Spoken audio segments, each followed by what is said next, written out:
Hi and welcome back to my channel. I'm so excited to have you join me for this super simple recipe. If you haven't been here before, my name is Rosa Coelho. I'm a health coach and love anything to do with health that has to also do with simplicity. I don't believe in overcomplicating anything.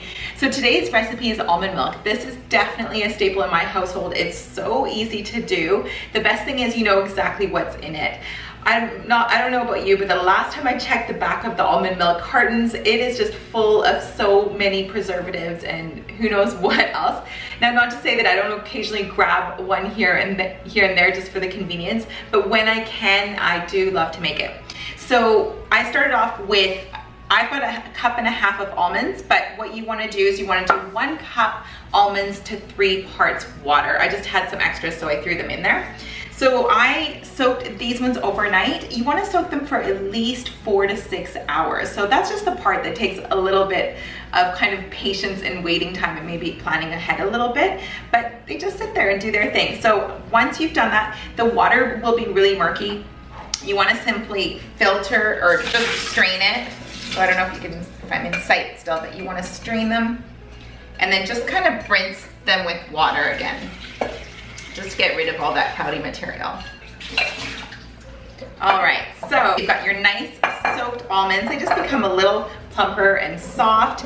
And then I'm going to add them to 5 cups of water. So like I said, I have about a cup and a half, maybe a little bit more. You want to do 1 to 3. So I've got the water in here already, mostly because I use a Berkey water filter and it just takes a little while to fill it up. So I'm going to put my almond oil in. Move this out of the way.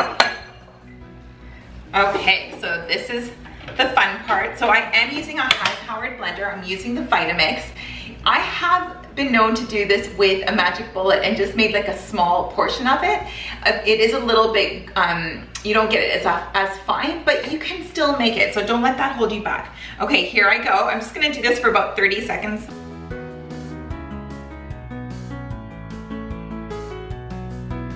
All right, so I went a little bit over. I did about 45 seconds. So you just judge. It's basically until you can't see the almonds anymore. They're at a really great pulp. And you get this already, it starts to look like milk. It's beautiful and super frothy. Now, you can add a little bit of maple syrup or some vanilla extract. I've also seen people add, dates is another good one. I just don't often have dates on hand, but they would be delicious and they're just a nice way to sweeten it. I'm actually today going to only add the vanilla. I'm gonna leave it unsweetened. Sometimes I don't add anything. I'm just gonna mix this for a few more seconds. All right. Okay, and from there, I just take a nutmeg. Now this was the best investment I ever made. Mine is pretty stained because I use this for celery juice. I use it for all sorts of things. So it's probably time for me to buy another one, but it is a really great investment. At first I thought those nut milk bags were a little bit on the pricey side. It's worth every penny, especially when you're making things like almond milk for literally pennies a glass compared to what you buy it for.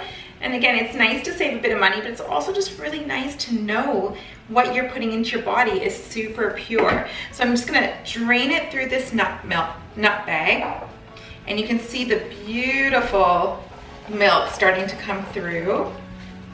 You do have to get a little messy with your hands. It's just the way it goes.